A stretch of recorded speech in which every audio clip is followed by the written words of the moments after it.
This episode of Manage Smarter is presented by Admol, Sales Fuel's sales intelligence program for media and agencies that help sales teams sell smarter.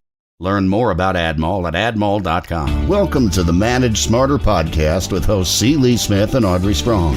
We're glad you're here for discussions on new ways to manage smarter, hire, develop and retain talent, improve results, and propel team performance to new heights. This is the Manage Smarter podcast. Well, if you are an attorney, an architect, an accountant, some sort of professional services type person, or know somebody who is, I know you all do, you definitely want to listen to this episode of the Manage Smarter podcast. Hello, everybody. I'm Audrey Strong. I'm the Vice President of Communications here at Sales Fuel. And I'm C. Lee Smith. I'm the President and CEO of Sales Fuel. Yeah, we haven't talked about business development for professional services, and that's why we have Doug Fletcher here today. Hi, Doug. Hello. Thank you for having me on. Direct from Montana, everybody. Doug is the co-author of a new book that's called How Clients Buy, A Practical Guide to Business Development. And he'll be sharing with us today insights into winning client business based upon his 25 years of practical experience and the research that you've conducted over the past 4 years. And by the way, from 1999 to 2014, Doug was the co-founder and CEO of North Star Consulting Group.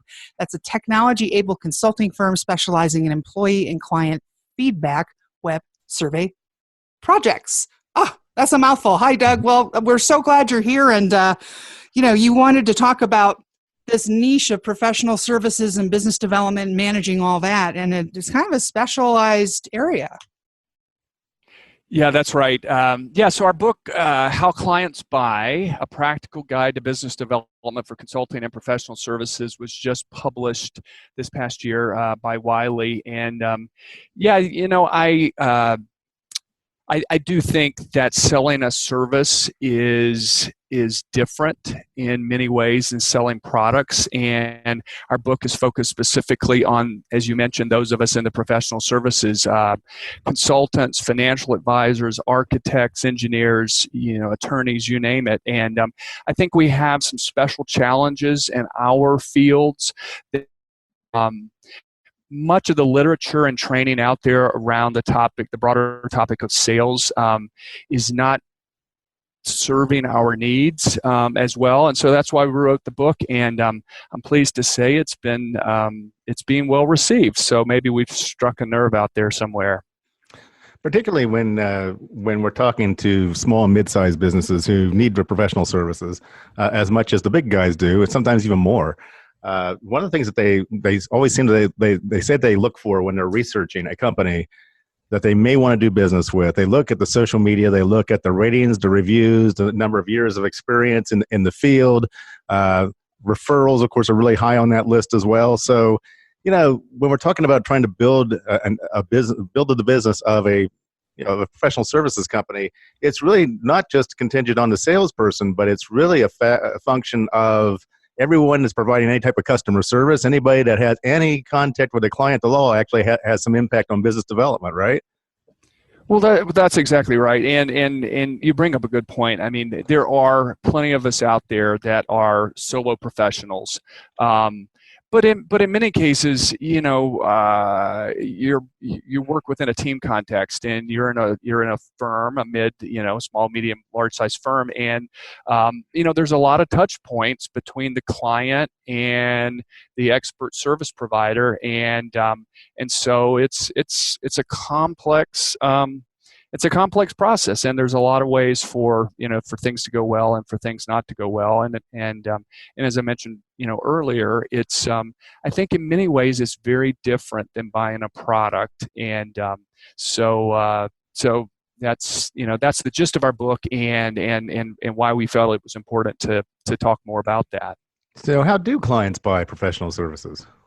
Well, let me back up just one step from that, and I'll just share with you this example that I use when I speak to groups, and that is, why is it that we can buy a home or another large purchase? You can spend $500,000 on a house after a 1-hour walkthrough, and yet if you were looking to design a home you might agonize for months over choosing just the right architect to work with to build your house.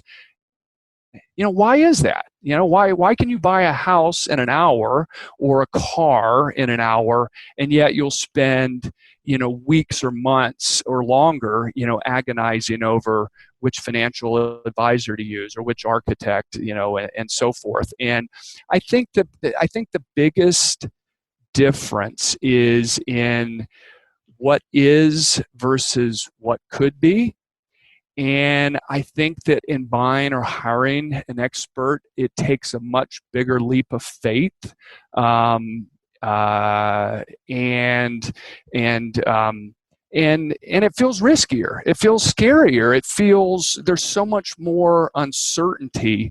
So I think there's a level of relationship. I think there's a level of respect and trust and a human connection that is a part of the client's buying journey that is maybe not present to the same extent when you're buying a house or a car or another large purchase. So I think that's a big part of it. The other thing I would say is clients buy in much the same way that you and I buy or hire an expert. And if you think about that carefully and for a long period of time, it really comes down to, we tend to hire people that we know, respect, and trust. And that's the short version. We go into a longer version in our book, which we call the 7 elements. But I think that kind of gets at the core of the people that we tend to hire, is those people that we know, respect, and trust, and have a personal relationship with. Well, you can actually equate this to your own life. I mean, if you're just listening and you don't actually have any buying authority, let's say, it's like, think about how you choose people. Who do you decide to marry, and who do you decide to date? Who do you decide to watch your kids?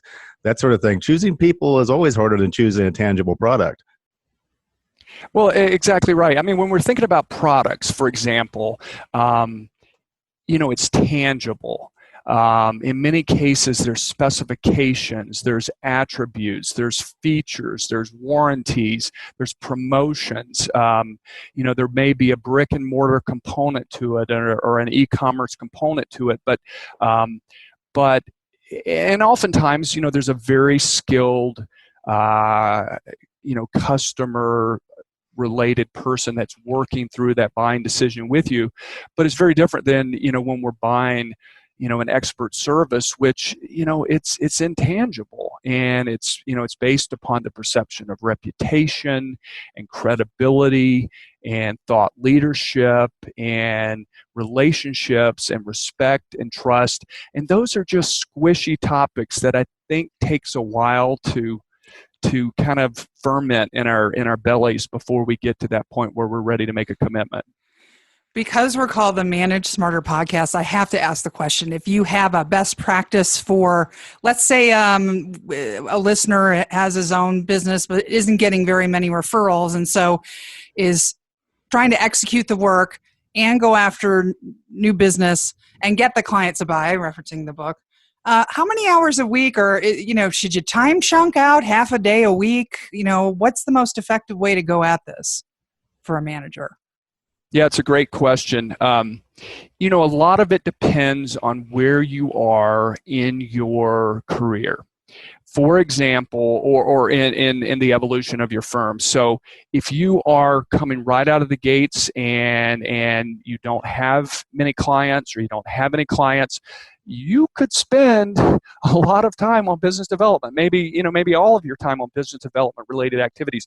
I think someone more further along in their career, I don't think successful rainmakers spend any less than 20% of their time on business development.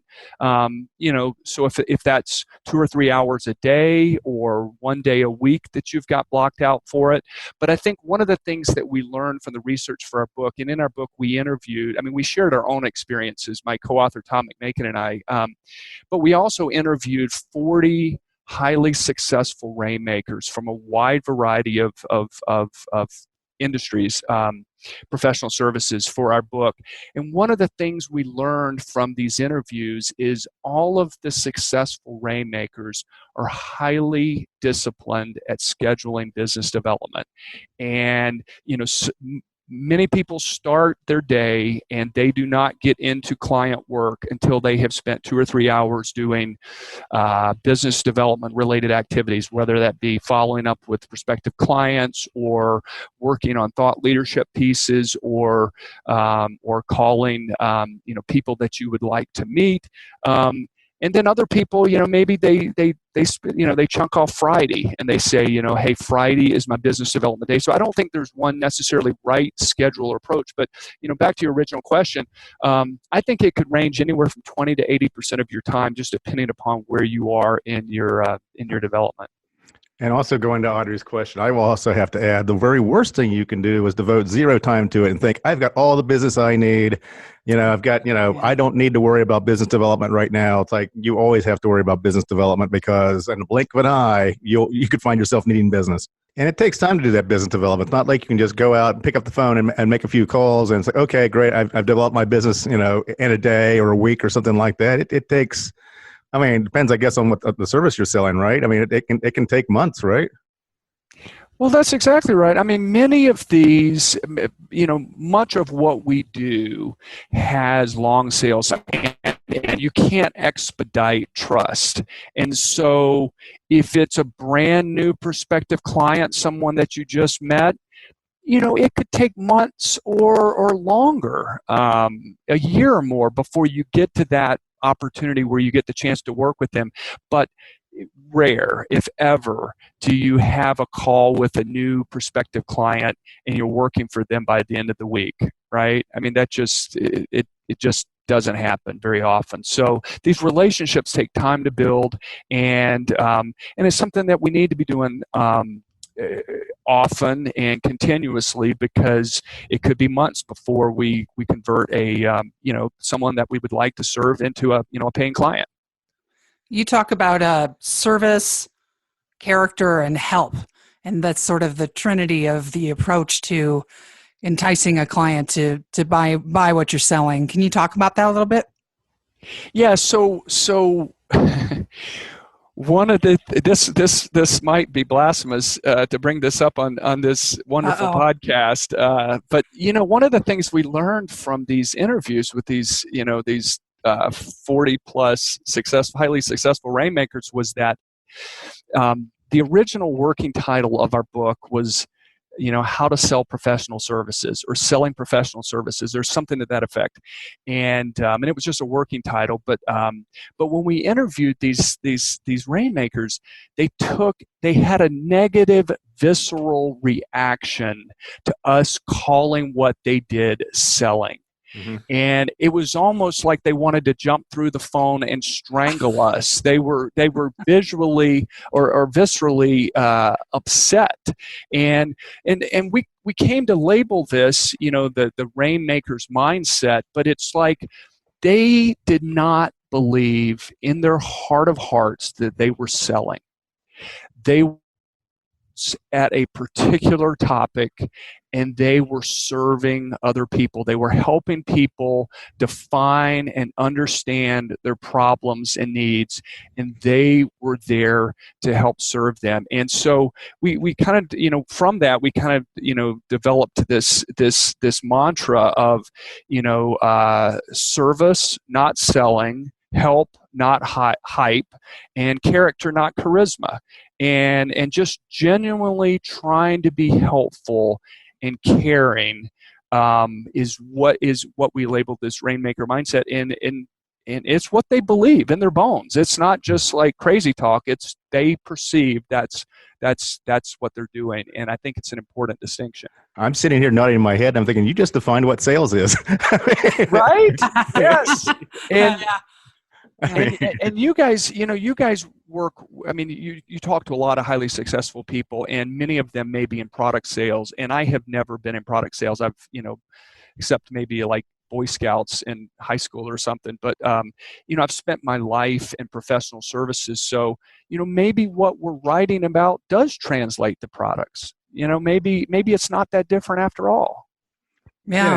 And the thing is, professional services are not commodities; they're the farthest thing from it. So it's not like I'm going to give you an hour of my time or something like that. I need to be compensated for it because I can't scale that. Once that hour's gone, it's gone. A product, on the other hand, though, it's like I can just manufacture 1,000 more of them and sell them. Well, that's exactly right.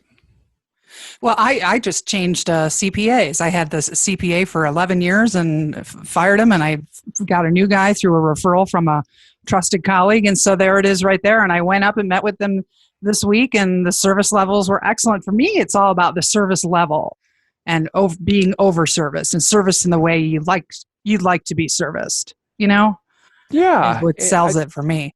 Yeah, and you touched on an interesting topic there. The value of a referral from a trusted colleague. We prospective clients tend to hire people they know, respect, and trust. But in some cases, you might not know the person that you should be speaking with, and in many cases, we might ask a close friend or colleague. It's like, who's your accountant? Who are you working with? Who do you think I should be talking to? That the trust that exists between two friends or colleagues becomes the proxy for the trust between you and that prospective accountant. And you showed up at that individual's office already on second or third base, right? Yes. You had long crossed first base because your close friend said, go see Sarah or Tom. They're really good, and that goes a long way in the professional services. For sure. How do you get referrals? I'll be honest with you. I am not great. I'm not proactive at asking for referrals, and I know that some people are much, much better at this. I think that if you focus on doing the very best work you can possibly do and making it uncertain in every way that the client's interest is in your interest is in the client's best interest, and you're looking out for them and you're doing great work, the referrals will come. And there's nothing wrong with asking for referrals. I don't like to ask for referrals generically, say something to the effect, hey, I'd love it for you to recommend me to others. But what I will say is that if there's a specific person that I want to meet that I know is friends or colleagues with an existing client, and I feel like I've earned the right to ask for that referral or that introduction, I might call, Audrey and say, hey, listen, I know Lee, you guys work together. I'd really like to get to know Lee better. Would you be willing to introduce us? I feel more comfortable doing that. My friend Jeffrey Gedimer likes to say that the best way to get referrals is to give a referral. How does that sound to you? Well, I think the basis of human relationships is reciprocity. I think all relationships, to a certain extent, whether it's a personal relationship with a significant other or a friend or a client or prospective client, it has to be based on reciprocity, and it doesn't have to be like you keep a ledger in your desk drawer and it's like, well, what has Lee done for me today, sort of thing. But I think that relationships are built on wanting to help one another. Mm-hmm. And if I'm doing great work for you and I'm bringing value to your firm or your work, I don't think, in a close relationship, it's inappropriate to say, hey, could you introduce me to Audrey or something to that effect. Well, let me help you with some referrals. The website for Doug's coaching, training, and speaking services. What a transition! That was really good. FletcherandCompany.net. And the book, How Clients Buy, available on Amazon. Doug, this has been very interesting, and I hope we've motivated our listeners to really, up their biz dev game as a result of having you on the show. Well, I hope so too. And keep up the good work. I love your podcast, and thanks for having me on. Thanks, Doug.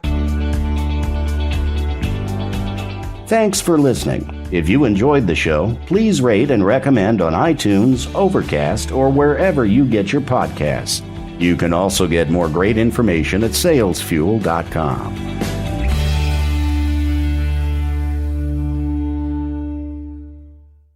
This podcast is a part of the C-Suite Radio Network.